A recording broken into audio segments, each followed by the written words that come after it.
salah satu program atau materi yang kami dapatkan di dalam program guru penggerak. Nah, di sini kami harus diseminasi budaya positif materinya, yang insya Allah akan disampaikan oleh saya sendiri, kemudian Ibu Yuli, Ibu Leni, dan Bapak Sulaiman.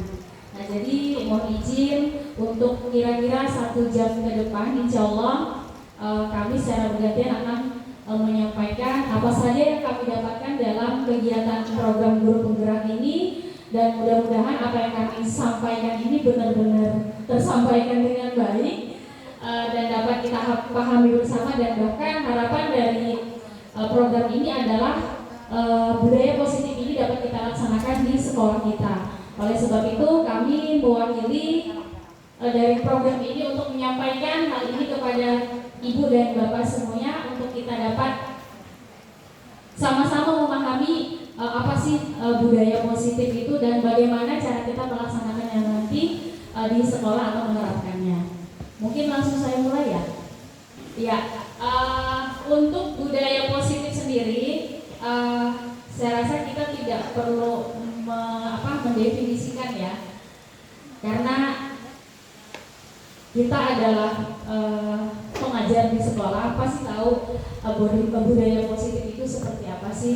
Bahkan tidak hanya di tingkat, maksudnya di dalam lingkup sekolah, tetapi di dalam lingkup kelas pun kita harus membangun yang namanya budaya positif, seperti itu. Nah, konsep inti budaya positif itu terbagi menjadi 8. Yang pertama adalah perubahan paradigma belajar, kemudian disiplin positif, yang ketiga nilai-nilai kebajikan, yang keempat kebutuhan dasar manusia, yang kelima motivasi perilaku manusia, posisi kontrol guru, keyakinan kelas, dan yang terakhir segitiga restitusi. Yang insya Allah yang saya sampaikan adalah mengenai perubahan paradigma belajar dan disiplin positif. Sebelumnya mohon izin kami sampaikan bahwa apa yang kami sampaikan ini adalah benar-benar yang kami dapatkan dari sana, dan tujuan kami adalah tidak untuk menggurui, tetapi kami hanya berbagi atas apa yang kami dapatkan di program tersebut. Baik, saya mulai untuk perubahan paradigma belajar, sehingga para peserta didik belajar sesuai kebutuhannya berdasarkan tahap perkembangan teori psikologi modern yang mewujudkan profil pelajar Pancasila. Ibu dan Bapak mungkin tidak asing melihat kalimat ini, karena ketika kita belajar di PMN terkait kurikulum merdeka, ini pun sudah ada ya. Ya, jadi sama Ibu dan Bapak bahwa paradigmanya atau filosofi yang digunakan adalah filosofi dari KHD. Jadi yang pertama adalah beriman bertakwa kepada Tuhan Yang Maha Esa dan berakhlak mulia, kemudian mandiri, bernalar kritis, kreatif, bergotong royong, dan berkebinekaan global. Ibu dan Bapak, saya rasa ini sudah tidak asing ya, karena kita sudah melaksanakan baik di mata pelajaran intrakurikuler maupun di pelajaran kokurikuler atau P5. Terjadi miskonsepsi tentang teori kontrol. Jadi ilusi guru mengontrol murid, kemudian ilusi bahwa semua penguatan positif, efektif, dan bermanfaat, ilusi bahwa kritik dan membuat rasa bersalah mampu menguatkan karakter, dan ilusi bahwa orang dewasa berhak memaksa. Ini kalau saya pahami, ini adalah mindset saya mungkin ketika mengajar di kelas. Saya mengibaratkan diri bahwa saya bisa mengontrol siswa saya. Saya bisa bahwa penguatan positif dan efektif itu akan bermanfaat, tapi dari versinya saya yang membuat itu di kelas. Kemudian saya bisa membuat kritik kepada siswa dan membuat mereka merasa bersalah dengan tujuan untuk mampu menguatkan karakter mereka. Lalu saya beranggapan bahwa saya ini gurunya dan saya berhak memaksa mereka untuk paham dengan materi yang apa saya ajarkan. Dan ini terjadi, dan ini yang disebut dengan miskonsepsi. Tapi ini di saya Ibu dan Bapak. Kalau di kelas Ibu dan Bapak mungkin tidak. Ya, dan inilah yang harus kita ubah, bahwa murid itu tidak bisa kita hidupkan gitu loh. Mereka itu juga manusia yang punya rasa, yang ingin, yang punya cita-cita, yang punya tujuan. Belum lagi dengan menetap keluarga mereka yang berbeda-beda. dengan latar keluarga berbeda, sosial berbeda, ekonomi berbeda, mereka punya alasan masing-masing. Jadi disinilah kita diarahkan untuk mengubah mindset kita yang tadi, saya tadi, bahwa no, jangan seperti itu lagi. Ayo kita kenali murid kita bahwa mereka harus diberikan ruang dan kepercayaan dalam berinovasi dan berkreativitas tadi, dalam belajar dan dalam menjalani hidupnya, itu seperti itu. Selanjutnya, nah, mengubah paradigma stimulus respon dan pendekatan teori kontrol. Kalau saya tadi menggunakan ego saya, di sini stimulus respon yang ada pada saya adalah saya menganggap bahwa kebutuhan anak-anak itu sama. Kamu di sini mau belajar kok. Ternyata dari teori kontrol kita harus memahami bahwa realitas kebutuhan peserta didik itu berbeda. Kita harus memahami itu. Kemudian yang kedua, semua orang melihat hal yang sama. Yaitu tadi kembali, mereka datang ke sini mau belajar, mau bisa dikecantikan, mau bisa diboga, mau bisa di mana aja. Ya udah, kamu tuh sama. Ternyata setiap orang memiliki gambaran yang berbeda. Selanjutnya, kita mencoba mengubah agar orang berpandang sama dengan kita. Itu egonya saya sebagai pengajar. Ternyata seharusnya kita berusaha memahami pandangan orang lain tentang dunia. Seperti itu. Misalnya mungkin ya, kalau realitasnya ketika saya tadi mengajarkan menulis puisi, ternyata anak itu merasa susah dengan menulis puisi. Tapi kan kompetensi yang harus dicapai harus bisa menulis puisi. Tetapi ada kompetensi lain yang mungkin dia bisa show up-kan atau meningkatkan, yaitu saya tuh bisanya membaca puisi, musikalisasi puisi saya bisa loh pakai alat musik dan segala macam. Nah itu kita wadahi. Jadi jangan hanya berpacu pada satu kompetensi saja, tetapi lihat kompetensi lainnya. Seperti itu. Tapi itu menurut saya udah Bapak. Mudah-mudahan saya tidak salah persepsi. Kemudian perilaku buruk dilihat sebagai suatu kesalahan, sedangkan kalau dalam teori kontrol, semua perilaku memiliki tujuan. Jadi kita lihat dulu, anak ini misalnya membolos, dia membolosnya kenapa? Seperti itu, kita lihat dulu sebabnya. Lalu apa yang melatar belakangi dia menjadi bolos seperti itu? Apakah memang di keluarga tidak ada motivasi dukungan kepada murid tersebut untuk sekolah? Ataukah mereka mungkin tidak minat dengan jurusan yang mereka pilih sekarang? Nah, itu harus kita pahami. Kalau kita, katakanlah misalnya sebagai wali kelas nih, lambat menangani dalam hal siswa yang ujung pendidikan semester ini, ternyata apanya 50 Bu, kemana aja wali kelasnya? Seperti itu. Karena untuk menangani siswa bukan di akhir semester, tetapi saat proses pembelajaran, proses mereka belajar di sini, disitulah kita memantau, monitoring bahwa kamu turun ketiga hadir hari ini kenapa? Apa alasanmu? Besok tidak turun lagi, sampai 3 hari tidak turun, panggil orang tuanya. Atau saya ingat ada satu wali kelas dulu 1 hari yang hanya tidak turun itu karena kabur sudah. Langsung diteleponi mamanya, kenapa kamu tidak turun dan seterusnya. Nah, itu supaya menghindari kecolongan tadi ya, kita harus tahu dulu kenapa siswa ini tidak hadir. Jadi pada akhir semester tidak membingungkan anak ini boleh naik apa enggak. Nanti baru sudah kasusnya fatal baru diserahkan ke BK. Nah itu fatal, salah. Harusnya pada saat proses pembelajaran lah disitulah kita sebagai wali kelas atau guru mapel juga bisa langsung menindaklanjuti hal yang terjadi. Selanjutnya orang lain bisa mengontrol saya, kemudian hanya Anda yang bisa mengontrol diri Anda. Nah ini tadi mindset yang teori yang di awal tadi. Kemudian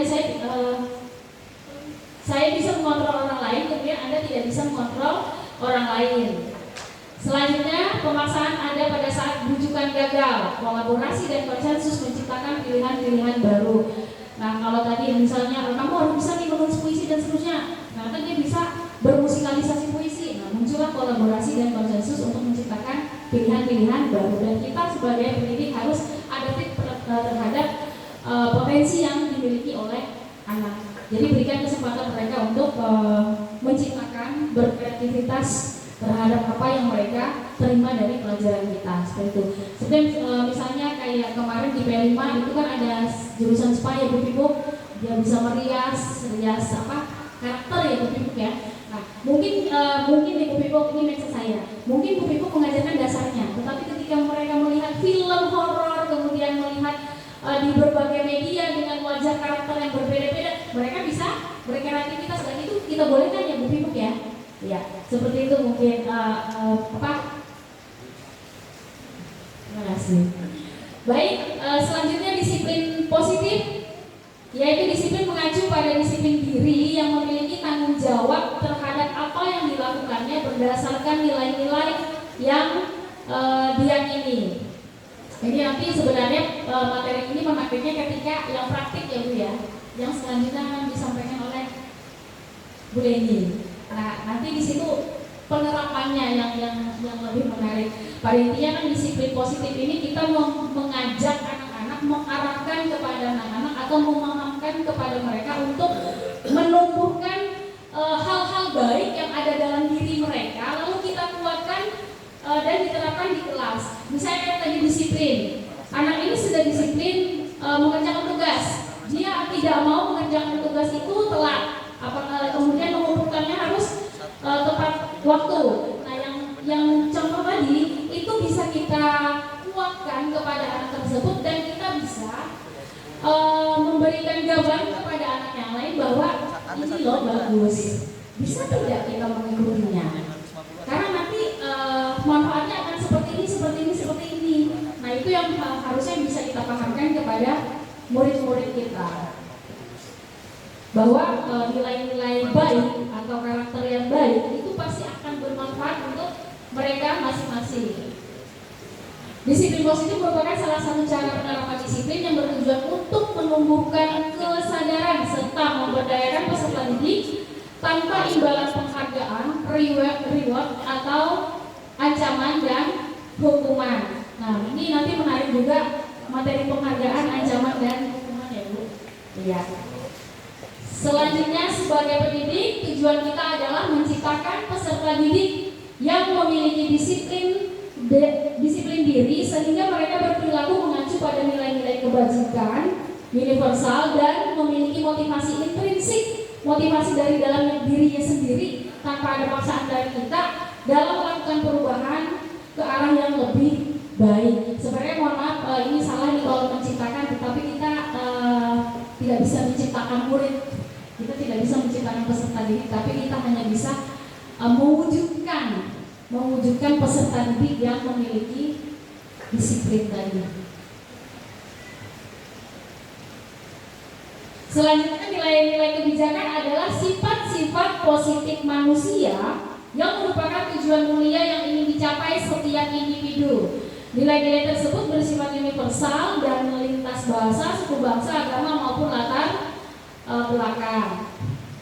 Nah, nilai-nilai kebajikan, kalau kita kan menggunakan profil pelajar Pancasila, beriman dan bertakwa kepada Tuhan Yang Maha Esa dan berakhlak mulia, berkebinekaan global, gotong royong, mandiri, kreatif, dan bernalar kritis. Lalu dan di PGP sini juga saya menemukan ternyata banyak sekali nilai-nilai kebajikan, bukan hanya versi dari profil pelajar Pancasila, tetapi ada versi lain yang boleh kita adopsi, boleh kita masukkan di dalam pembelajaran kita, karena pada intinya sama, bahwa nilai-nilai positif inilah yang diharapkan untuk dapat menumbuhkan kesadaran murid dalam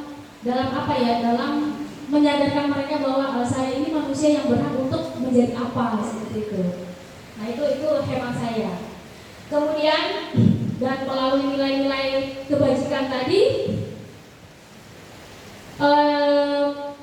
manusia dapat dipercaya, lurus hati, pendengar yang aktif, tidak merendahkan orang lain, dan memberikan yang terbaik dari dirinya. Dan lagi-lagi itu seharusnya mudah-mudahan kita sebagai pendidik bisa menumbuhkan itu kepada murid-murid kita, karena untuk menjadi manusia yang baik itu sebenarnya sudah ada potensi dalam diri mereka sendiri. Hanya saja bagaimana cara memantiknya, bagaimana cara menstimulusnya, dan di sekolah adalah peran kita untuk melakukan hal tersebut. Karena kalau sudah di rumah kita tidak tahu ya Bapak Ibu ya. Jadi mari kita kuatkan diri kita sama-sama di sekolah ini, di kelas kita mungkin, agar siswa memiliki kekuatan karakter yang nantinya akan membawa dirinya untuk menjadi lebih baik seperti itu.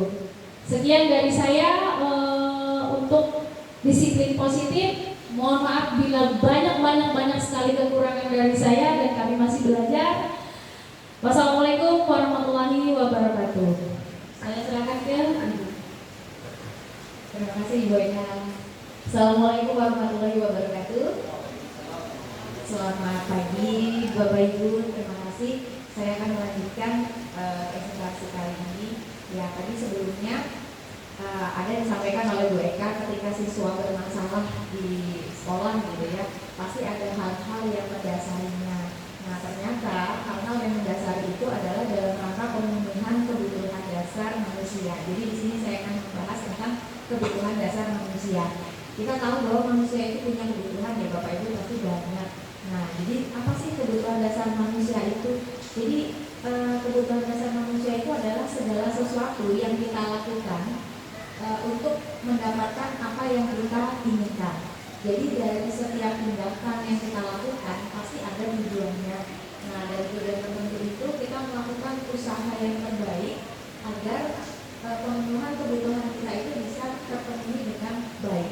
Jadi ketika anak melakukan kesalahan itu, ya dia melakukannya untuk pemenuhan kebutuhan hidupnya, gitu.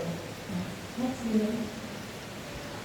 Nah, jadi kebutuhan dasar manusia itu ada 5 di sini. Yang pertama adalah kebutuhan untuk bertahan hidup.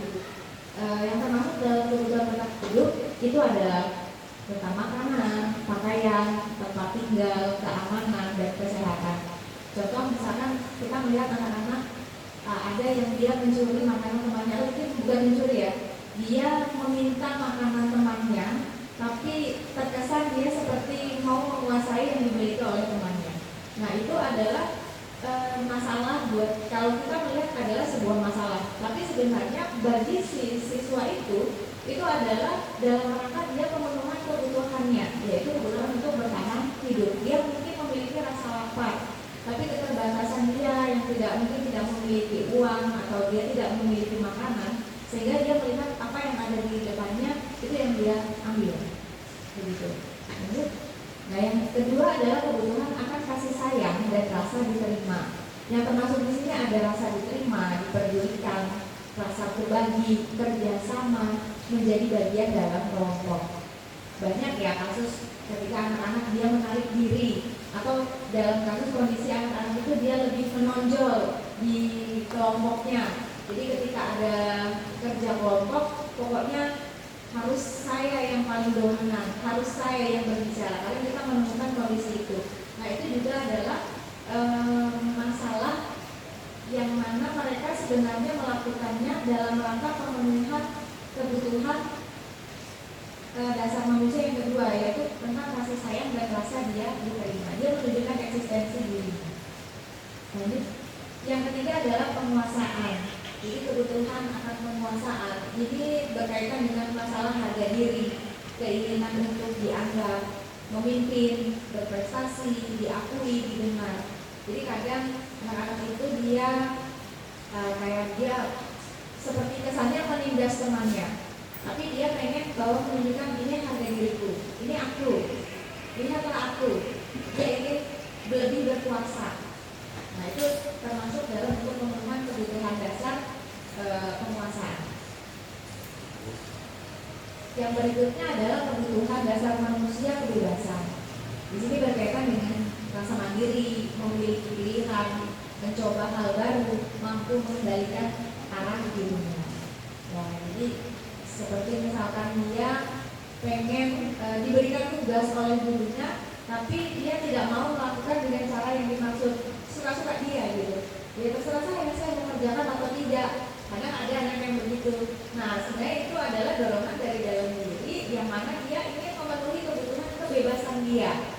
Jadi begitu Bapak Ibu ternyata. Nah, berikutnya Bu. Nah, yang terakhir adalah kebutuhan dasar manusia, kesenangan. Di sini ada bermain, humor, antusiasme, tertawa. Ya, pasti anak-anak ini dia anak-anak maunya main saja. Dia hanya bercanda, tapi tidak sadar terkadang bercandanya kelewatan gitu ya. Nah, sehingga membuat masalah dengan rekannya atau dengan temannya. Nah, itu tadi 5 kebutuhan dasar manusia, yang mana kebutuhan dasar ini berkaitan dengan motivasi dalam diri manusia. Motivasi dalam diri manusia, perilaku manusia itu ada 2. Motivasi itu muncul dari eksternal dan internal. Nah, untuk motivasi eksternal itu biasanya manusia melakukan dalam rangka untuk menghindari ketidaknyamanan atau hukuman. Misal nih, kita kenapa harus mengerjakan tugas supaya kita tidak dapat teguran dari kepala sekolah. Dan saya sebenarnya harus ngajar nih, tapi dia sudah harus ngajar supaya kita kalau nggak ngajar nanti nggak nyaman jadinya dengan teman, dengan anak-anak. Nah, itu motivasinya itu bukan dari dalam dirinya, tapi motivasi yang muncul dari luar. Nah, yang berikutnya adalah motivasi eksternal ini ada untuk mendapatkan imbalan atau penghargaan dari orang lain. Misalkan dia melakukan sesuatu supaya diberi balasan. Begitu. Nah, ini adalah motivasi-motivasi yang munculnya karena dorongan dari luar, bukan dari dalam diri. Nah, sedangkan kalau motivasi internal itu adalah motivasi yang muncul dari diri manusia itu sendiri. Jadi dia ingin menjadi orang yang dia inginkan, dan di mana dia menghargai dirinya dengan nilai-nilai yang mereka percayai, nilai-nilai kebajikan yang dia percayai. Jadi ya ketika dia mau menjadi, saya mau hadir tepat waktu di sekolah, ya karena memang saya memiliki tanggung jawab untuk hadir tepat waktu, begitu. Bukan karena ini mendapatkan pujian dari pimpinan, mendapatkan acungan jempol dari teman-teman sejawat, bukan. Tapi memang dari dirinya, ya udah, saya memang harus, ini kewajiban saya. Oke. Nah, baik, di sini ada beberapa statement. Yang pertama, apakah hukuman dapat mendisiplinkan anak? Nah, setujukah Bapak Ibu, ketika kita memberikan hukuman, itu dapat mendisiplinkan anak? Ternyata dengan memberikan hukuman, kita sudah sering lakukan ya Bapak Ibu ya, tapi ternyata ada saja anak-anak yang ketika diberi hukuman, justru dia tidak terjadi perubahan. Nah, kalaupun terjadi perubahan dalam dirinya, perubahan perilaku itu tidak bersifat konsisten gitu. Nanti dia akan kembali lagi. Nah, kemudian pemberian hukuman dengan hal positif, seperti meminta mereka untuk membaca, membersihkan halaman sekolah, apakah itu juga bisa meningkatkan disiplin anak? Nah, ternyata kalau kita memberikan hukuman berupa hal positif pun, itu juga tidak menjamin mereka akan berubah. Gitu. Karena di sini targetnya adalah mereka melakukan disiplin positif. Nah, dan memberi penghargaan pun untuk meningkatkan motivasi belajar anak itu juga bukanlah hal yang baik ternyata. Karena kenapa dari 3 pernyataan ini ternyata belum tentu memberikan hal yang baik. Karena yang diharapkan adalah bisa memunculkan motivasi dari dalam diri. Sedangkan contoh-contoh ini adalah menumbuhkan motivasi tapi muncul dari luar, motivasi eksternal. Nah, yang akan kita keluarkan adalah motivasi dari dalam diri. Apa itu hukuman, konsekuensi, dan restitusi? Kalau hukuman itu sifatnya tidak terencana, dia bisa berupa tiba-tiba. Boleh tidak tahu apa yang akan terjadi. Jadi dia akan mendapatkan hukuman, tapi dia tidak tahu. Jadi ketika dia melakukan tindakan, dia nggak tahu kalau itu nanti ada hukuman yang akan dia terima.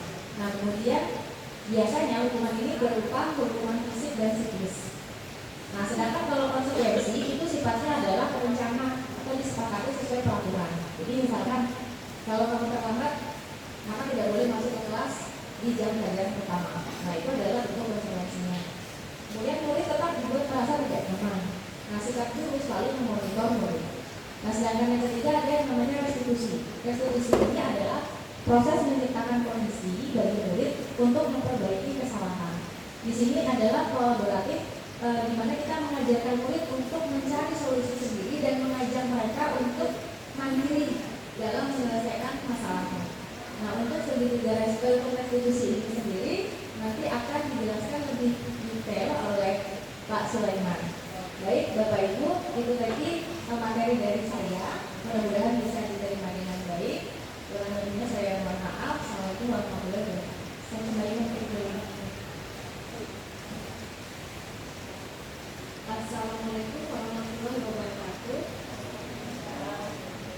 Tadi sudah belajar ya, tadi diberikan info juga motivasi intrinsik atau motivasi dalam diri kita, dari dalam diri siswa. Bagaimana cara memunculkan motivasi intrinsik itu? Ternyata kita sebagai guru juga punya peran.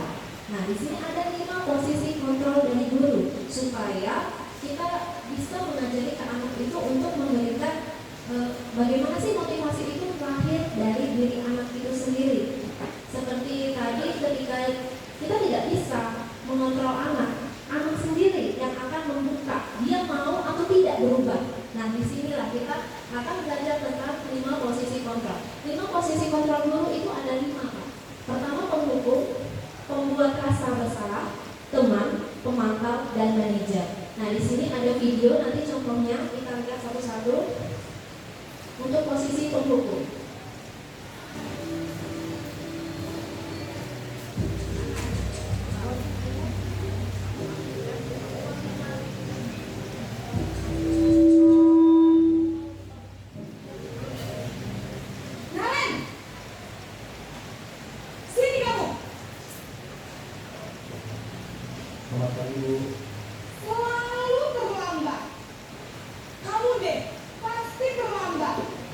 Maaf Bu, saya Apa coba?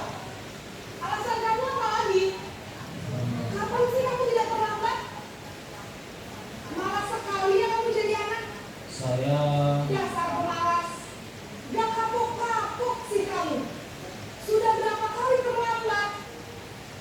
Sana, kamu keliling lapangan basket 2 kali. kenapa saya harus keliling lapangan basket Bu? Kenapa? Kamu melawan ibu. Berani-beraninya jawab. Sudah terlambat, masih berani jawab pula. Sekarang, keliling lapangan basket 5 kali sekalian. Biar kapok. Cepat. Pergi sana ke lapangan basket. Nah, itu tadi posisi penghukum. Mungkin saya juga pernah melakukan hal itu ya Bu. Dan posisi penghukum itu biasanya menarik, menunjuk, berkaca pinggang, suaranya tinggi, terus hukumannya bisa verbal atau fisik, dan hukuman yang diberikan tidak sesuai dengan kesalahan yang dia lakukan. Jadi dia melakukan kesalahan apa, tapi hukumannya yang lain. Dari situ dampaknya apa? Ternyata murid bisa jadi pendendam. Terus murid tersebut jadi tidak menyukai guru atau mata pelajaran tersebut.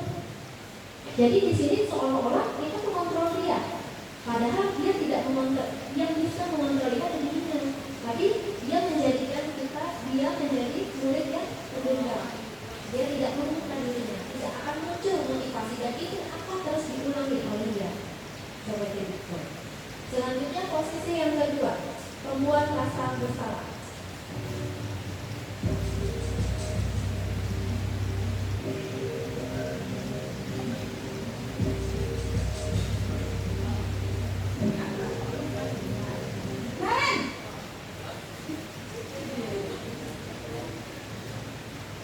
Selamat pagi Bu. Naren, kamu kenapa terlambat lagi, nak? Ya Tuhan, Naren, kamu senang ya bikin ibu susah ya? Kalau kamu terlambat lagi, nanti ibu yang ibu bapak kepala sekolah, nak. Disangka ibu tidak bisa membina kamu. Duh, gimana ini?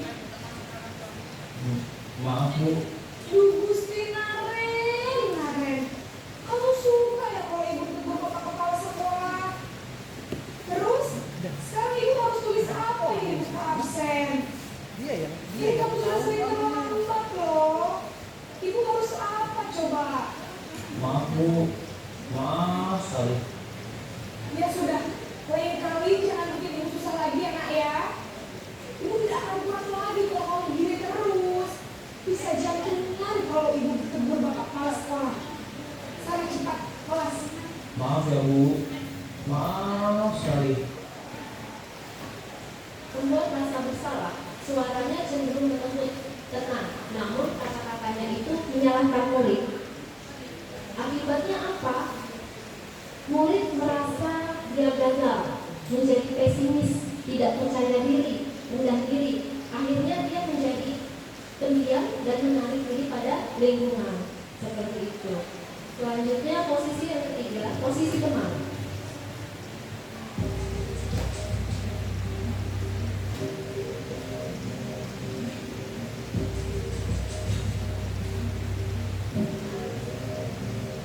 Nan,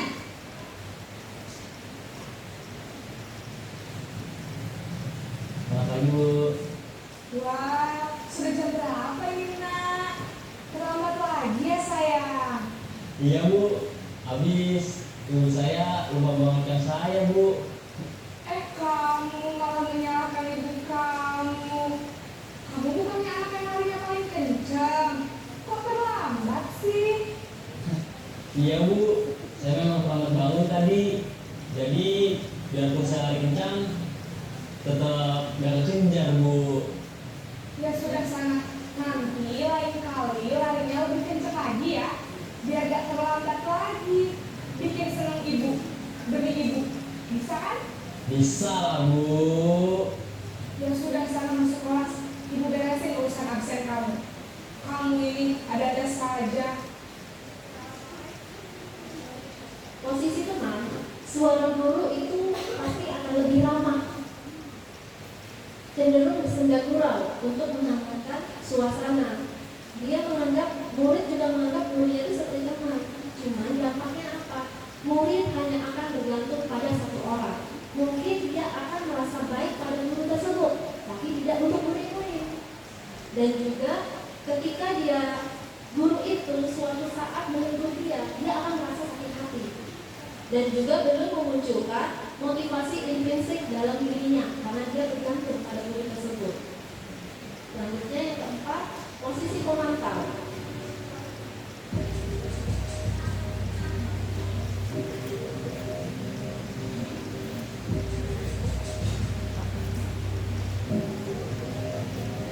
Nan,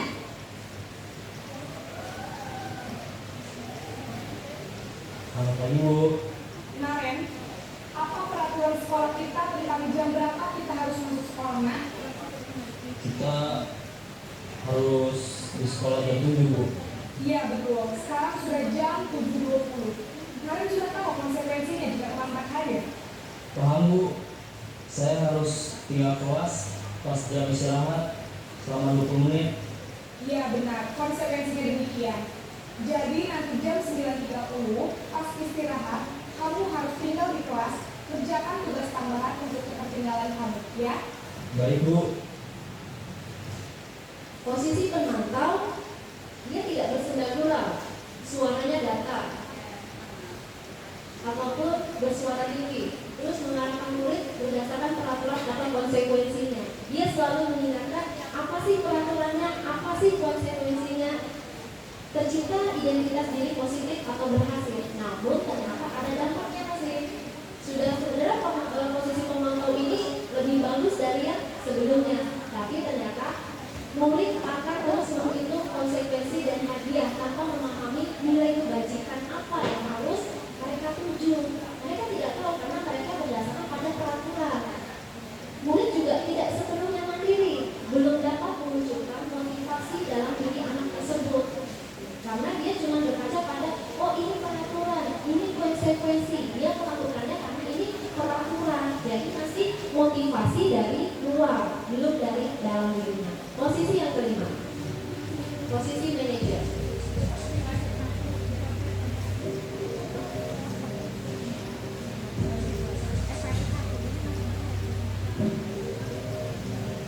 Naren,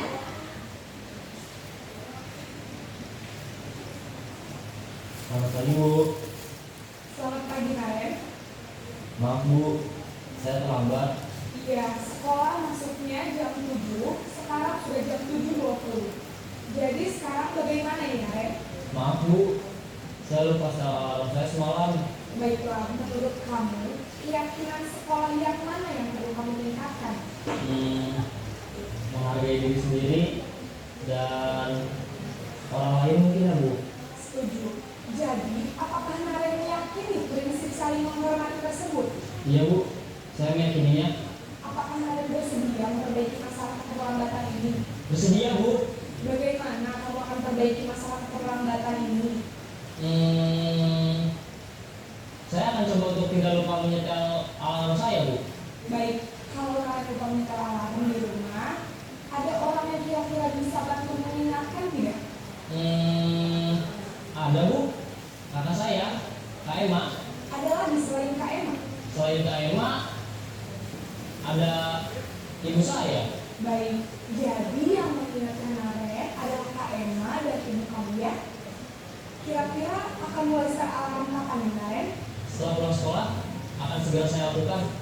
Baik, jadi Naren akan setel alarm untuk bangun besok pagi dan akan diingatkan oleh kakak dan ibu dan Naren ya. Ada lagi yang mungkin perlu dilakukan Naren agar tidak terlambat bangun lagi. Tidak ada Bu. Baik Naren, terima kasih untuk kerjasama kamu. Sekarang kamu perlu kembali ke kelas untuk belajar. Baik Bu, terima kasih. Posisi manajer, suara manajer itu netral, tidak emosional, tidak juga lama, tidak juga bernada tinggi. Terus di sini akan tercipta identitas positif atau berhasil. Mengajukan pertanyaan bermakna agar membuka pikiran siswa. Di sini guru membimbing siswa untuk memecahkan masalahnya sendiri, untuk mencari solusi dari perbuatannya sendiri. Dampaknya apa? Anak menjadi mandiri karena anak bisa menemukan permasalahan atau solusi yang dia timbulkan dari dirinya sendiri. Anak juga menjadi lebih percaya diri karena dapat memecahkan tadi masalahnya. Seperti itu. Di sini 5 posisi kontrol dulu. Setelah kita mengamati dari 5 posisi kontrol dulu tersebut, manakah yang paling ideal?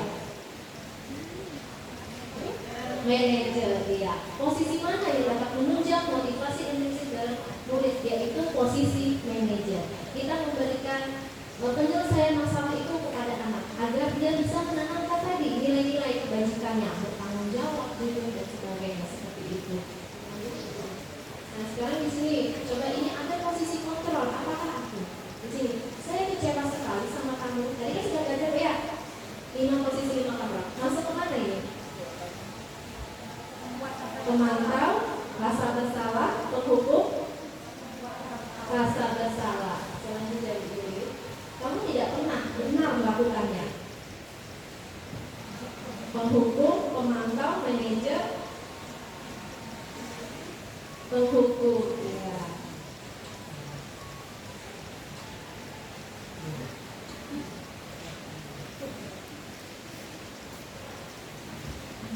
Apa kamu tahu kesalahannya? Kira-kira bagaimana kamu memperbaiki kesalahanmu? Berarti masuk ke manajer. Lanjut ini, ayolah lakukan demi bapak atau ibu ya nak. Masuk ke teman. Ya. Lanjut, kamu tidak pernah mendapati nilai jika tidak mengerjakan tugas. Ini masuk ke dalam posisi pemantau. Karena kalau pemantau itu pasti dia ngasih memberitahu konsekuensi atau pelanggaran kamu akan dapat ini. Nah untuk bisa menjadi posisi manajer, kita kan pasti pengen ya Pak Bro, manajer. Tadi dalam video dia menanyakan, pasti untuk ke dalam posisi itu kita harus membuat yang namanya keyakinan kelas. Tadi kan ditanyakan, apa keyakinan kelas yang atau sekolah yang sudah diyakini selama ini. Nah sebelum menuju ke situ ternyata ada langkah step by stepnya. Nah yang pertama itu kita membuat keyakinan kelas.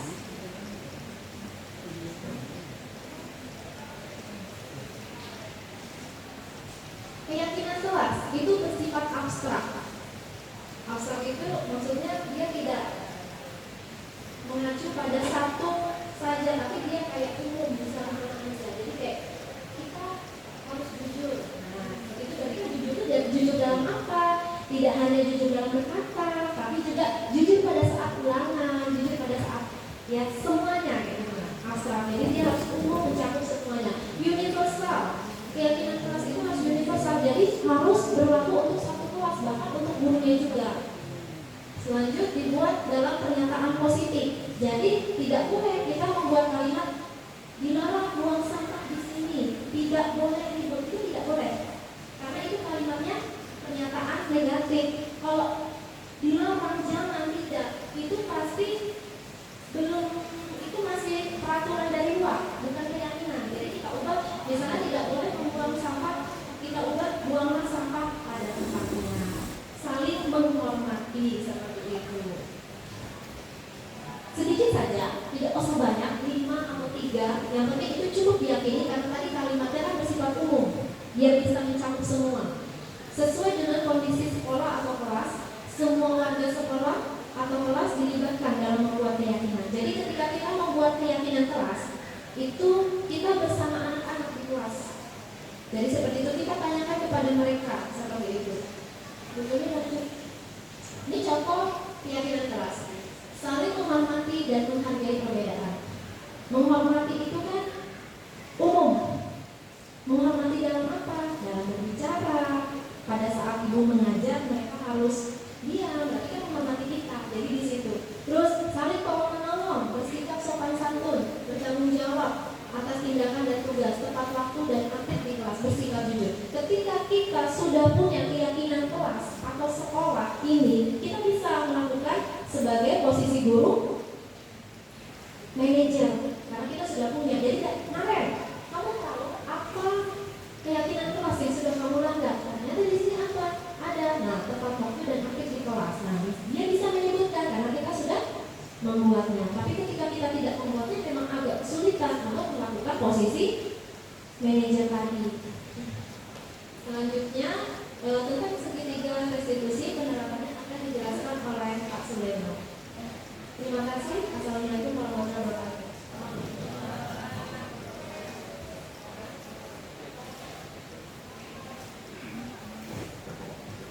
Ya, assalamualaikum warahmatullahi wabarakatuh.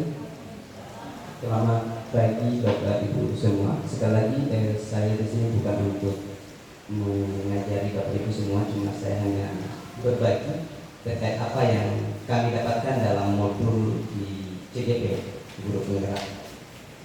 Saya akan coba berbagi terkait segitiga restitusi. Segitiga restitusi ini adalah suatu proses dialog yang dijalankan oleh guru agar dapat menghasilkan murid yang bertanggung jawab.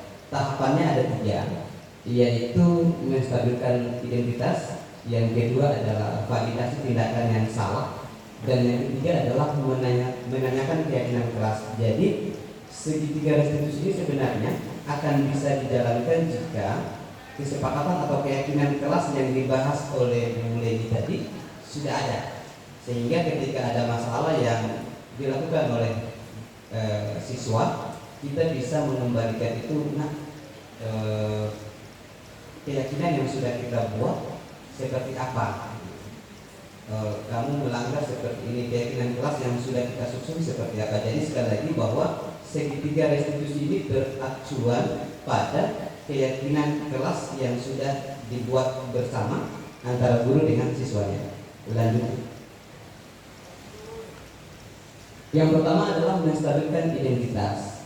Berdasarkan prinsip ini, membuat kesalahan adalah bagian dari proses pembelajaran. Beberapa bentuk komunikasi atau bahasa yang akan kita lakukan untuk menstabilkan identitas itu adalah contoh seperti kalau siswa salah, kita bisa mengucapkan berbuat salah itu wajar, nah Bapak juga pernah melakukannya dulu. Tujuannya apa? Tujuannya adalah untuk identitas pribadi anak ini stabil. Dia tidak membangkang atau tidak melawan apa yang akan kita sampaikan atau apa yang akan kita arahkan. Kemudian tidak ada manusia yang sempurna. Tidak ada manusia yang sempurna. Kemudian Bapak atau Ibu tidak mau mencari siapa yang salah, tapi Bapak ingin fokus kepada solusi dari masalah kamu ini. itu adalah bentuk kalimat yang bisa kita gunakan ketika menghadapi anak yang salah. Sekali lagi adalah untuk menstabilkan identitas anak supaya tidak membangkang, maka kita harus mengucapkan kalimat-kalimat yang positif yang bisa memacu pada motivasi anak untuk tetap stabil. Kemudian yang kedua, validasi tindakan yang salah.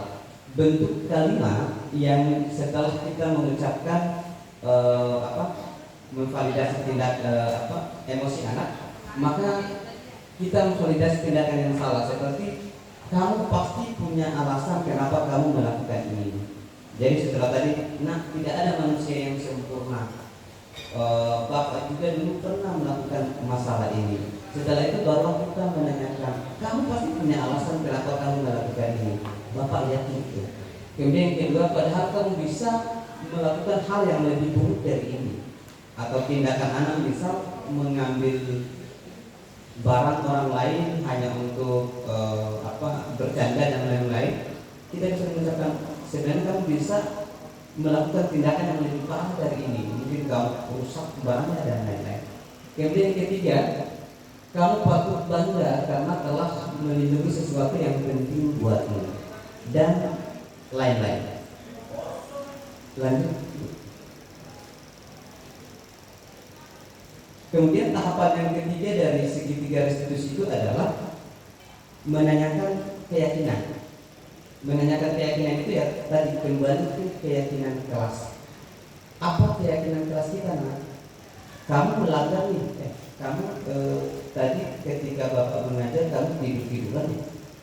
Kamu melanggar. Apa keyakinan kita? Nah, kemudian kedua, nilai-nilai apa yang sudah disepakati bersama, kesepakatan bersama. Dan yang ketiga, seperti apa gambaran kelas yang ideal menurut kamu. Dan yang keempat adalah kamu ingin menjadi orang seperti apa. Selanjutnya ini Bapak Ibu ada sedikit cerita yang ada di modul kami. Coba Bapak Ibu buat, nanti kita bahas bersama. Silakan dibaca Bapak Ibu. Atau saya bacakan. Ibu Dini sedang menjelaskan pelajaran bahasa Inggris di papan tulis. Namun beliau memperhatikan bahwa Fajar malah tidur-tiduran dan tampak acuh tak acuh pada pelajarannya. Saya betul itu memang suka tidur. Fajar coba jawab pertanyaan nomor 3. Maju ke depan dan kerjakan di depan tulis. Fajar pun tampak malas-malasan maju ke depan dan sampai di depan papan tulis pun Fajar hanya diam terpaku sambil memegang buku bahasa Inggrisnya dan memainkan spidol di tangannya. Ayo Fajar, makanya jangan tidur-tiduran, lain kali perhatikan. Sudah sana, duduk kembali, kira-kira siapa yang salah?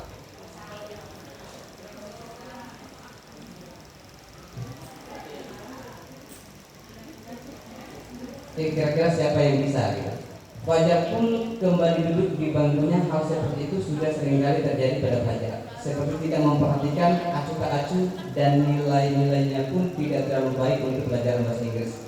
Pada saat ditegur oleh Ibu Dani, Fajar hanya menjawab, tidak tahu. Ibu Dani pun menjawab diri, gimana kamu Fajar, kamu tidak kasihan sama ibu ya? Ibu sudah capek-capek mengajarkan kamu, tidak kasihan sama ibu.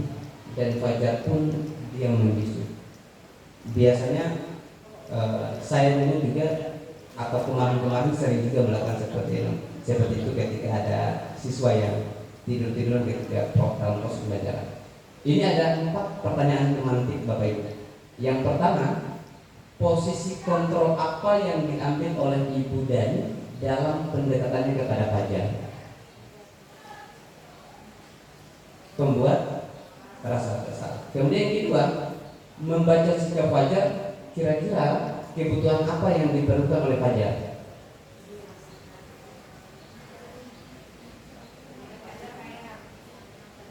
Butuh perhatian, kasih sayang gitu ya. Kemudian yang ketiga, bila mana Ibu Dani mengambil posisi pemantau, apa yang akan dilakukan atau dikatakan olehnya? Pertanyaan-pertanyaan seperti apa yang akan dia juga jelaskan?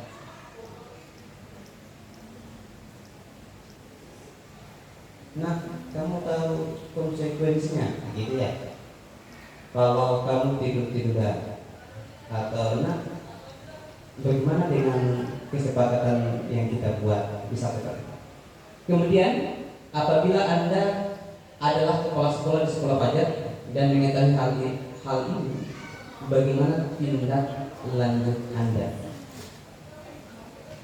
Jika Bapak Ibu kepala sekolah, apa yang akan kita lakukan untuk menangani kasus di Ananda Pajak? Masalahnya kita guru ya. Solusinya adalah melakukan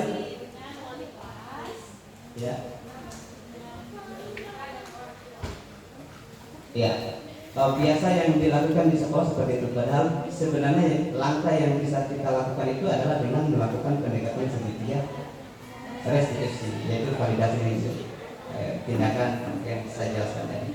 Seperti itu. Lanjut.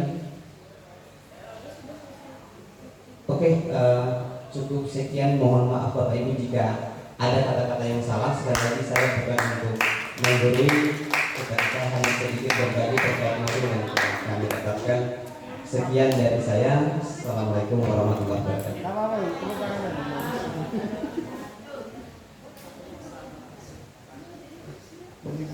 Ya, itu tadi hasil pemaparan dari kami berempat, Bapak Ibu. Jika ada yang ingin ditanyakan, dipersilakan. Semoga kami bisa menjawabnya juga. Karena kita sama-sama belajar. Jadi posisi di kontrol guru tadi, memang yang paling bagus adalah manajer. Tapi sebagai teman dan pemantau itu boleh kita lakukan. Hanya yang tidak boleh adalah penghukum dan pemberi rasa bersalah. Itu harus dihindari. Seperti itu. Menarik kan materinya ya? Karena jujur saya sebagai pendidik selama ini membuat rasa bersalah penghukum pernah saya lakukan.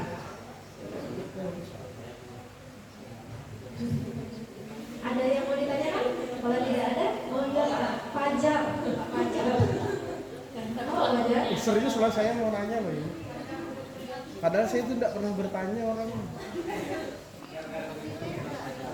Bismillahirrahmanirrahim. Assalamualaikum warahmatullahi wabarakatuh.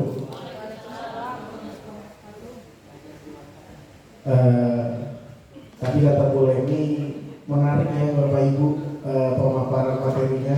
Ya benar. Kalau saya bilang cukup menarik sehingga saya lupa dengan laparnya saya. Pertanyaannya ini simpel saja Ibu. Kita tidak boleh memberikan rasa bersalah, ya benar Bu ya, kepada anak-anak. Tapi mungkin ada beberapa guru yang pernah memberikan rasa bersalah itu. Ada solusi nggak Bu? Buat saya, guru, saya ini guru juga Bu, sama kita semua guru yang ada di dalam kelas ini atau di dalam ruangan guru ini. Saya adalah seorang guru yang tidak pernah menyalahkan murid satu kali pun walaupun dia melakukan kesalahan. Dan saya adalah salah satu tipe guru yang tidak pernah marah kepada anak-anak. Sehingga mungkin anak-anak itu jadi entah tidak segan ataupun masih tetap segan dengan saya juga nggak tahu. Apa yang harus saya lakukan, Bu? Ketika saya memang tidak bisa marah kepada anak-anak walaupun dia melakukan kesalahan, apa yang harus saya lakukan seperti itu? Terima kasih Ibu. Assalamualaikum warahmatullahi wabarakatuh.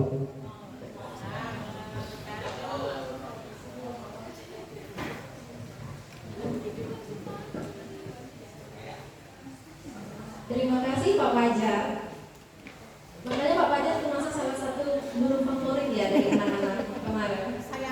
Kesayangan dari anak-anak. Iya benar Pak, kita tidak boleh marah. Bapak sudah benar kalau menurut saya seperti itu. Cuma takutnya kalau kita nggak bisa marah, nanti anak-anak terlalu dekat ya. Jadi kayak posisi teman. Ya tadi kembali kita Pak kepada posisi manajer, suara kita jangan terlalu tinggi, jangan terlalu rendah, sedang, netral. Jadi seperti tidak kelihatan berteman, tapi sebenarnya kita menanyakan kepada mereka gitu loh, kenapa mereka melakukan kesalahan ini. Jadi dikembalikan kepada Jadi kalau saya menjawabnya lebih kepada intonasi suara sama mimik muka kita, seperti itu. Jadi supaya kita tidak kelihatan kayak berteman, anak jadi kelewatan seperti itu. Atau ada yang mau menambahkan? Ya itu Eka.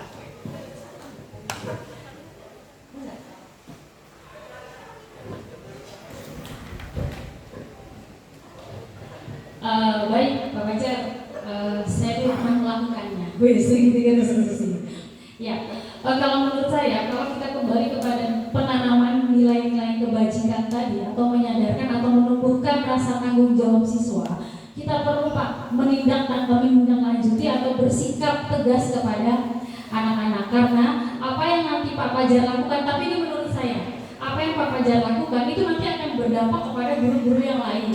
Misalnya murid si A tidak mengerjakan tugas, Pak Fajar ya main-main aja.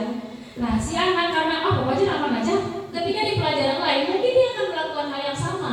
Nah seperti itu, artinya akan melunturkan yang sebenarnya sudah ada potensi disiplin dalam dirinya, dan itu akan menjadi kegagalan pada kita bahwa kita ternyata tidak mau mengajak kepada nilai-nilai kebajikan tadi. Padahal kan modal seorang menjadi manusia tadi adalah bisa memiliki nilai-nilai kebajikan. Tapi itu menurut saya, monggo kalau ada pendapat lain, itu karena tugas kita sebagai pendidik adalah bagaimana mewujudkan siswa kita menjadi manusia yang bertanggung jawab seperti itu.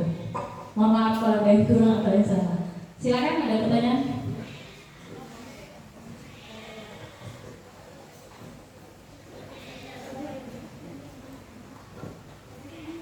Oke, assalamualaikum warahmatullahi wabarakatuh. Waalaikumsalam warahmatullahi wabarakatuh. Oke, tadi ada penjelasan yang kita sebagai guru tidak boleh memberikan rasa penyesalan terhadap siswa kita ya Bapak Ibu. Nah, bagaimana itu kalau misalnya saya sebagai saya kan tidak mau memberi hukuman, tapi saya memberikan ini kamu akan begini-begini dengan bahasa penyesalan tadi. Bukankah itu menjadi refleksi untuk dia? Oh iya, tadi kan aku harusnya begini ya. Aku nggak boleh begini nih, harus begitu, harus yang lebih baik. Tetapi tadi tidak boleh. Bagaimana itu Bapak Ibu boleh dijelaskan? Terima kasih. Baik, saya menjawab, mohon dikoreksi jika saya salah. Intinya Pak Firman pada posisi kontrol pembuat merasa bersalah ya. Ya, jadi kalau pembuat merasa bersalah ini Pak akan berpengaruh pada psikologis anak. Psikologis anak kan berbeda-beda ya. Bisa jadi dia kalau misalnya anaknya positif thinking, dia akan merefleksi dirinya, oh ya aku kan salah ya. Harusnya seperti ini. Apalagi kalau Bapak tidak melakukan yang tadi, kalau segitiga restitusi yang terakhir adalah itu Bapak tidak mengarahkan dia harus seperti apa, itu juga tidak tepat Pak. Jadi kalau misalnya Bapak dikomplitkan aja Pak, jadi membuat merasa bersalah, tapi kalau anaknya positif tinggi loh Pak ya. Kalau misalnya anaknya yang moodnya tuh bagus. Nah ketika kita bertemu dengan anak yang memang ternyata di rumah punya masalah banyak, tidak didukung, uang tidak ada, tidak sarapan, tidak makan, Bapak itu akan menjebloskan anak kepada jurang. Iya, jadi kan dia tidak punya motivasi prinsip untuk memperbaiki, tapi jangan nih, sudah aku susah, mamaku udah perhatian, belum ada yang bikinkan aku makan, berhenti ya sekolah Pak. Yakin dah. Jadi mungkin itu ya yang diberikan oleh yang bisa kita ilustrasikan dengan dampak dari posisi kontrol yang dijelaskan tadi, diilustrasikan tadi, bahwa ternyata dampak-dampak yang terjadi ketika kita berada pada posisi tertentu, posisi kontrol tertentu, maka dampaknya akan seperti ini. Maka si manajer tadilah penyempurnanya. Ketika mungkin namanya kita manusia pasti kadang, kamu ini loh, saya sudah ngajarin kamu loh, masa kamu udah ini sih dari pasti kita pernah mengucapkan itu. Tetapi jangan lupa kasih solusinya. Dia harus seperti apa supaya ada gambaran untuk dia, oh ternyata kalau untuk memperbaiki harusnya seperti ini. Bahkan dalam situasi itu kita bisa mengajak wali kelasnya untuk berkoordinasi atau dengan guru mapel yang lainnya. Apakah hanya di mata pelajaran saya saja atau mata pelajaran yang lain ternyata aman, berarti kan salahnya bukan pada si anak, bisa jadi pada si guru pun harus melakukan refleksi tadi Pak. Seperti itu menurut saya. Silakan, mau ditambahkan? Sudah sih. Oh, boleh ini silakan. Kita kembali lagi Pak ya kepada 5 kebutuhan dasar manusia. Jadi sebelum kita membuat dia rasa bersalah, itu penting juga melakukan restitusi. Kita mesti tahu kenapa sih dia melakukan ini gitu. Pasti ada faktor, dan faktor itu yang harus kita selidiki. Jadi ketika dia melakukan, karena ketika kita membuat rasa bersalah kepada anak, ternyata menurut penelitian Bu ya, anak itu tidak patuh, malah akan mengulangi. Coba kita lihat anak yang melakukan kesalahan, dan ketika kita memberikan penghukuman dan merasa bersalah, orangnya mengulangi itu lagi. Karena apa? Karena dia tidak sadar, dia tidak punya nilai-nilai kebajikan yang dia tanamkan pada dirinya. Nah di sini kan penting sekali untuk menanamkan nilai itu pada dirinya. Berarti kita memunculkan motivasi intrinsik dalam diri anak tersebut. Nah itu yang kita cari, di mana kita sebagai manajer, kita anak itu harus bisa menyelesaikan masalahnya sendiri. Itu intinya. Dia harus bisa, saya melakukan kesalahan, kamu kita arahkan, tahu kesalahan, tahu bagaimana cara menyelesaikan. Jadi seperti itu. Ya, jadi kalau bisa, kalau dari kemarin kita dapatkan pendidikannya Bu ya, hindari 2 itu. Jadi karena sudah tahu, jadi kalau ada anak melakukan kesalahan, saya panggil, saya tanya, kenapa kamu? Ternyata dia ada masalah di rumah, dibawa ke sini. Kita aja ya Bapak Ibu ya punya masalah di rumah, nyampe sekolah masih merengut ya kadang. Jadi, apalagi anak yang emosionalnya belum stabil seperti itu. Jadi ya di sini peran kita sebagai guru tadi. Itu saja dari saya Pak Firman ya. Semoga merasa jadi obat. Ada yang mau ditanyakan lagi Bapak Ibu atau aja? Oh boleh. Wah, guru kesayanganku ini luar biasa ini.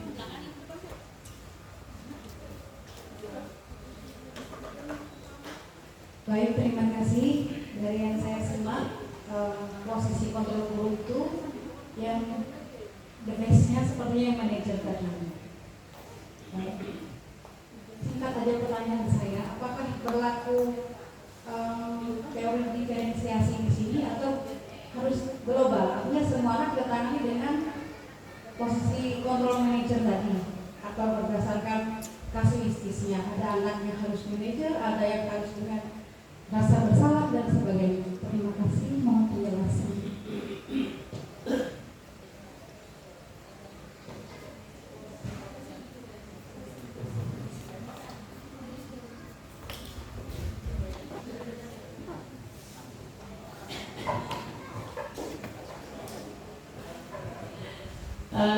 Saya mencoba menjawab, tapi kalau salah mohon dikoreksi.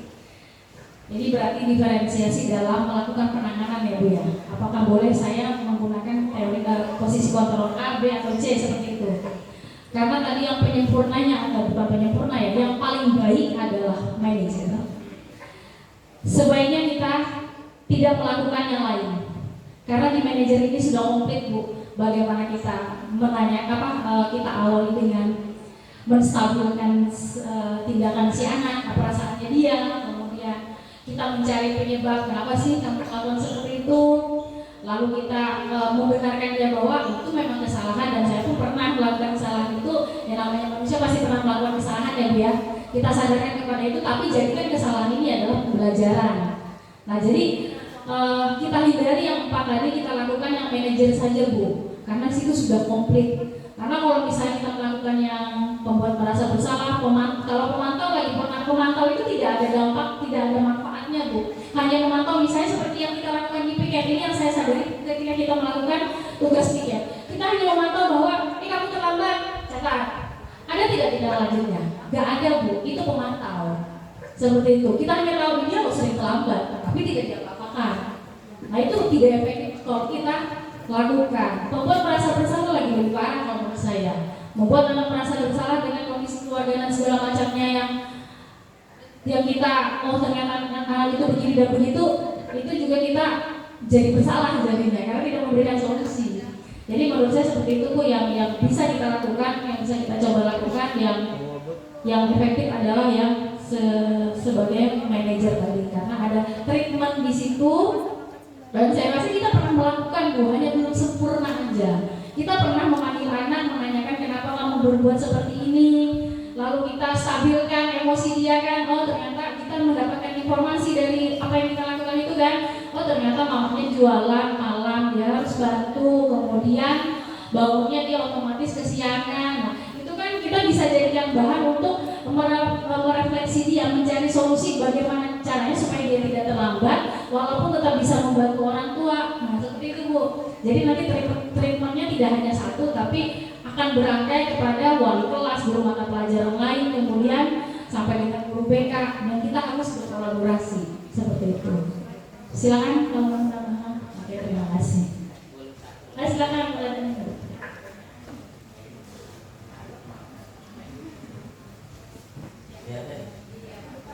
Saya tadi tidak maju. Assalamualaikum warahmatullahi wabarakatuh. Ini terkait dengan perlindungan anak. Saya kira-kira di tahun 2018 kemarin ada seorang anak, saya ngajar jam 7.15. Insya Allah saya udah di dalam kelas. Anaknya masuk kurang lebih jam 8.45 dan hampir saya ngajar 1 tahun seperti itu, dan alhamdulillah saya nggak pernah marahin 1 kali pun, tapi tetap saya arahkan. Apakah ini bagian dari yang tadi itu yang Bapak Ibu sampaikan? Dan alhamdulillah kalau saya ngajar itu 3 jam, saya ngajar 1,5 jam untuk materi full, dan 1,5 jam saya panggil satu persatu anak-anak, termasuk anak tadi itu kena. Dan tahun depannya dia tinggal kelas, tapi dampaknya apa? Anak itu yang semula tidak sholat, enggak rajin ke masjid, imbasnya dia datangi saya, Pak, saya mau konsultasi Pak. Kemudian saya arahkan, dan dia jadi pelopor utama bagi teman-temannya. Dan kemudian anaknya yang pertama, kalau azan zuhur dia yang pertama. Nah, dia yang pertama azan. Ketika saya sampaikan, saya tanyakan kabarnya, latar belakang keluarga, ternyata memang broken home. Tapi mungkin anaknya itu enggak pernah saya marahi. Apakah ini bagian dari itu semua? Saya nggak tahu, nanti bisa disampaikan Bapak Ibu. Apakah ini boleh saya teruskan untuk kemudian supaya berimbas ke anak-anak lain, atau itu cuma pemahaman saya aja yang selama ini yang saya sampaikan ke anak? Oke, terima kasih. Assalamualaikum warahmatullahi wabarakatuh. Dan tambahannya, anak itu masuk pesantren. Iya. Sebentar Pak, mau tanya, kan Bapak mengarahkan dia ketika Bapak menanyakan ke dia, apakah Bapak memberikan solusi dari masalahnya dia, atau Bapak hanya ya ngalir aja, cuma ngobrol, memberikan solusi. Nah, ketika Bapak mengarahkan dan memberikan solusi, berarti apakah Bapak juga menanyakan kenapa dia melakukan itu? Nah, kalau seperti itu tahapannya sudah lengkap ya Pak. Bapak sudah melakukan posisi kontrol sebagai manajer. Jadi Bapak sudah memvalidasi tindakan yang dia yang salah, kemudian menstabilkan emosi, kemudian memvalidasi tindakan dia, dan Bapak memberikan solusi. Jadi itu sudah masuk ke dalam posisi manajer. Terima kasih Pak Daniel. Oke Bapak Ibu, ada yang menambahkan atau ada lagi? Bu Ibu, oke boleh Bu. Silakan Bu, depan sini. Biar kalian. Bismillahirrahmanirrahim. Izin bertanya, ini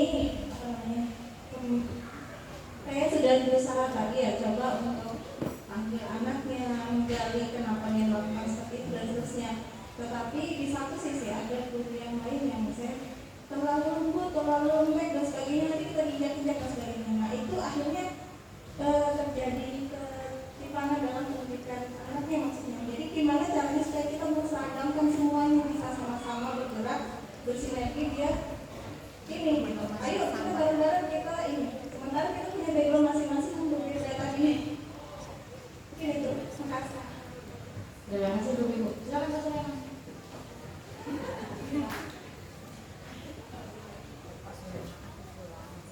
Baik, terima kasih atas pertanyaannya. Bagaimana dengan kasus jika kita sudah melakukan pendekatan sebagai seorang manajer, kemudian sudah melakukan tahapan demi tahapan, tetapi memang tidak bisa dipungkiri ada 1, 2 atau lebih dari guru yang lebih lunak atau tidak mau tidak sama dengan pola pendekatan yang kita lakukan. Mohon maaf kalau memang kalau kita lihat secara seksama itu memang kebanyakan di setiap kelas-kelas kita untuk sementara memang belum punya kesepakatan kelas, sehingga guru pun ketika ada siswa yang melakukan pelanggaran, kita mau mengembalikan kesepakatan ini kemana? Karena memang belum ada kesepakatan kelas yang ada. Seharusnya memang ketika ada kesepakatan kelas, maka semua guru bisa diarahkan untuk, nah kamu terlambat ya, kesepakatan kita seperti apa? Harusnya seperti itu. Cuma memang kami pun atau saya pribadi mengetahui ini pentingnya akan kesepakatan kelas itu adalah setelah melihat modul terkait peran guru penggerak atau nilai-nilai budaya positif seperti itu. Jadi perlu ada kerjasama atau kolaborasi antar guru. Cuma memang salah satu kekurangannya untuk ke sana adalah tidak adanya kesepakatan kelas yang ada, sehingga harapannya nanti ada seperti itu. Iya, Pak.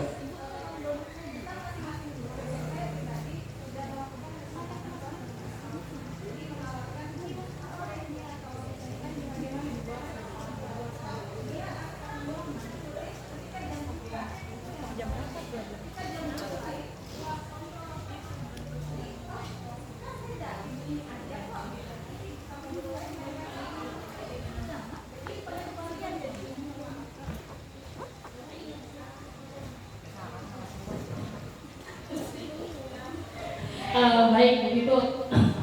Ini tadi kalau fenomena yang terjadi di kita yang seperti Pak Fajar punya treatment berbeda, Bu Pipuk berbeda, dan saya pun mungkin berbeda, Bu Gita berbeda, Pak Lalan juga beda. Kalau tadi kita merujuknya kepada bisa kita lakukan restitusi tadi ketika kita sudah melakukan atau melaksanakan atau membuat keyakinan kelas atau kesepakatan kelas. Nah, untuk kita para guru harusnya ada kesepakatan manajemen dan seluruh guru. Jadi nggak bisa kalau misalnya Bu Pipuk saja, saya saja, atau kita saja, tapi ternyata guru lain belum mungkin ya kita kebetulan dapat materi ini dan Bu Pipuk dari media lain dapatnya ketika membaca buku. Guru lain ada yang tidak tahu kan? Nah, jadi disinilah peran sebagai kepala sekolah untuk dapat menjadikan materi ini nanti sebagai program yang akan kita laksanakan oleh seluruh guru, gitu Bu. Jadi memang kolaborasi, tapi harus dipahamkan guru-gurunya seperti itu. Jadi kalau dari kesepakatan kelas, maka yang seharusnya kita lakukan untuk mencapai yang tadi Bu Pipuk agar sama semua adalah kesepakatan warga sekolah atau rekan guru atau manajemen seperti itu. Itu menurut saya Bu Pipuk ya. Jadi mungkin itulah kenapa kita diberikan materi ini supaya kita sebagai guru bisa melaksanakannya di kelas. Sebagai kepala sekolah kita bisa melaksanakannya di lingkup sekolah seperti itu. Mungkin ada yang menambahkan teman-teman? Ya, terima kasih. Tutup. Jadi kita lihat video ini. Bagaimana peran guru di sini? Mungkin sudah diambil videonya. Tapi kita lakukan secara bersama. Gulai? How do you get out gulai? Hello? I don't know. Why don't you know? It was in yesterday's lecture. I can't remember. I don't! Oh, we're back here! You will not speak that while I smell the wine!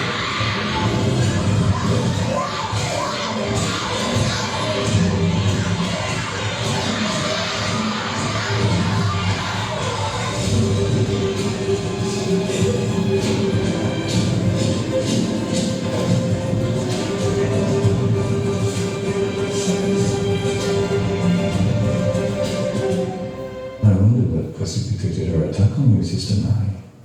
Well, I'm sure I've no idea, Father. A wild animal, this one. Show me your hands, child.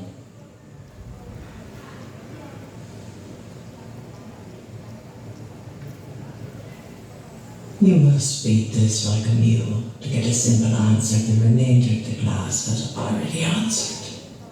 What was the question you couldn't answer? She's asking me about something as alkaline instead of alkali.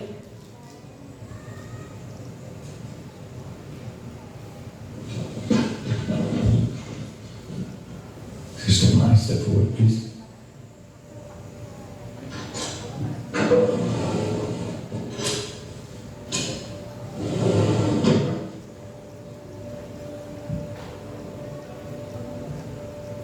Would you place your hands on the desk, please?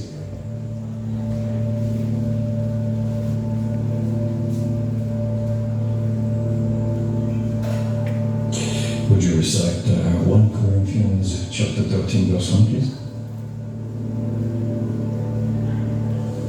If I speak in the tongues of men, Continue.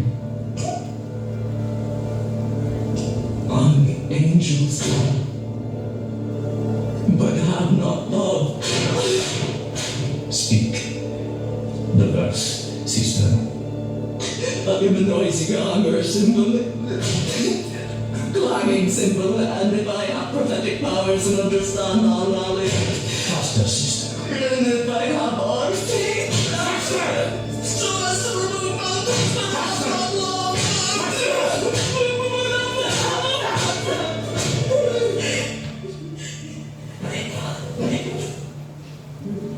Now look at that, Sister Mary. You beat the child and yet she begs for mercy on your behalf. Perhaps you should be the teacher. Huh?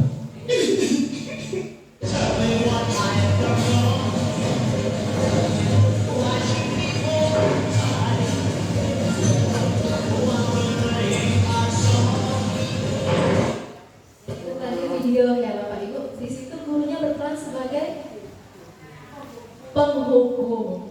Berarti penghukum ini merupakan salah satu metode pendidikan yang tidak tepat dan tidak efektif dalam pembelajaran karena dapat mengakibatkan rasa dendam. Menyakiti itu tidak hanya secara fisik, tapi juga bisa verbal dengan cara kita marah atau apa. Murid itu dendam. Suatu saat pasti dia akan melampiaskan. Di sini gurunya tidak menanyakan alasannya. Coba dia menanyakan alasan kan? Ya seperti itu, dia tidak menstabilkan identitas.